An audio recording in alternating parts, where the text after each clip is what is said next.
नमस्कार मित्रांनो, इकडे आम्ही खूप सारे पदार्थ बनवत आहोत आणि जे कोणी लोक बोलतात ना की मुलांनी काम नाही करायला पाहिजे किंवा घरातली माणसं लोक जे काम करत नाहीत असं ते म्हणतात. पण तुम्हाला हे नक्की व्हिडिओ बघायला पाहिजे ज्यांची अशी विचारधारा आहे. कारण की इथे बघा तुम्ही, माझा भाऊसुद्धा आम्हाला किती मदत करतो आहे चकली बनवायला, शेव बनवायला आणि खारे शंकरपाळे बनवायला. मुलंसुद्धा आमच्यासोबत लागलेले आहेत. तर इथे असं काही नाही आहे आमच्या घरात की मुलींनीच काम करावं आणि मुलांनी काही काम करायचं नाही. उलट माझा भाऊ तर अजूनसुद्धा आम्हाला कामात मदत करतो. कधी कधी तो सफाईसुद्धा करतो, झाडू पोछासुद्धा करतो. तो आर्मीमध्ये आहे, पण तरीसुद्धा त्याने कधी असं केलं नाही की मी एवढी छान नोकरी करतो तर मी का काम करू. कधी सुट्टीला आला तर मम्मी पप्पाची मदतसुद्धा करतो. तर त्याप्रमाणे मला खूप असं गर्व होतो की म्हणजे माझा भाऊ खूप छान आहे. आणि असेच ते माझे पप्पा पण आहेत. मी कितीतरी माणसांना बघते जी घरात काडीत का उद्योग करत नाहीत, पण त्या घरचे जे बायका असतात त्यांच्यावर एवढा म्हणजे ते आपला असं रोप दाखवतात की नाही मीच सगळं मीच केलं आहे. ती चुकीचं आहे ना. तर सगळ्यांनी मिळून काम केलं तर घरातली छोटी छोटी कामं असतात ना ते पार पडतात. इकडे बघा, प्रत्येक कामाला येते आमची मुलं, सगळे लोक कामाला लागलेले आहेत. आणि मला काय वाटतं ना की असं जगात आपण मानसिकता बदलली माणसांनी आणि बायकांनी की हे काम माणसाचं आहे ते काम बायकांचं आहे असं नाही करायला पाहिजे.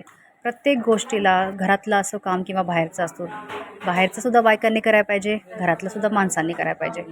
तर तेव्हाच घर वरती येतं. नाही तर मग हे छोट्या छोट्या गोष्टीवरती भांडणं आणि म्हणजे हे आहे की एकामेकाला साथ देणं खूप गरजेचं आहे. तर इकडे बघा माझा भाऊ किती छान अशी शेव पाडतो आहे. आणि आम्ही दुपारी केलं होते पोळ्या, पुरणपोळी.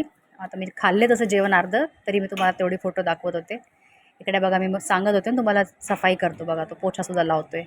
त्याला काही अशी नाही प्रॉब्लेम, लाज नाही. कारण की पप्पांना त्यांनी बघितलं आहे करता वेळेस. तर त्यांनी कधी असं म्हणजे आम्हाला कधी असा त्रास दिला नाही कोणत्याही गोष्टीचा. इकडे मुलं खेळत आहेत. आता थोडीशी हवा वारं सुटलेलं आहे आणि त्यांचं खेळणं चालू आहे. वातावरण कधी कधी ठीक असतं, मध्ये कधी कधी खूपच जास्त गरमी आहे, दुपारच्या वेळेस जास्तच गरमी आहे. मला वाटलं होतं की यावेळेस मी गावी येईन तेव्हा एवढी गरमी नसेल, पण भरपूरच गरमी आहे. काय करायचं. पण तेच असतं की आईच्या घरी आलं की आपल्याला कोणतीही काहीही प्रॉब्लेम असली तरी ती छोटीच वाटते आणि आपण कसंही तिथे खुशच असतो है ना. आणि मुलंसुद्धा बघा कसे एन्जॉय करतात. इकडे श्रवणची बॉल हरवली आहे, तो बिचारा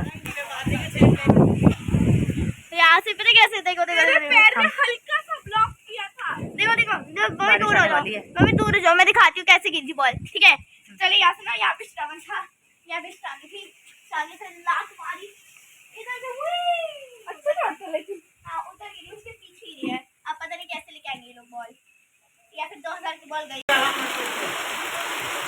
नहीं मानेंगे, छोड़ो।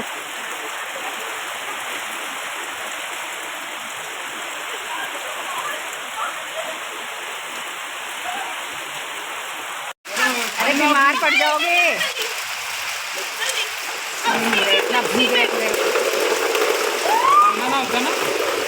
नहीं वो सो रहे थे, अंदर सो रहे थे.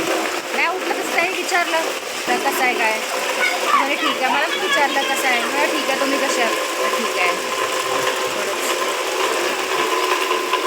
पूरा अंधेरा, बारिश का आवाज़, पूरे घर में अंधेरा है.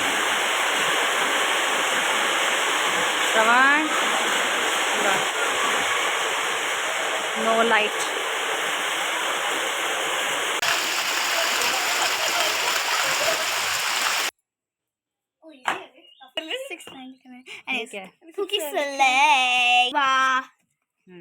नाइस.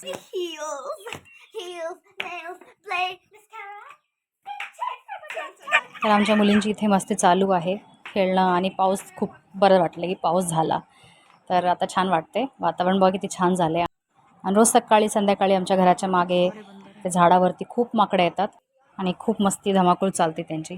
तर मित्रांनो, आजचा व्लॉग नक्की सांगा कसा वाटला तुम्हाला. भेटूया पुढच्या व्हिडिओमध्ये. धन्यवाद.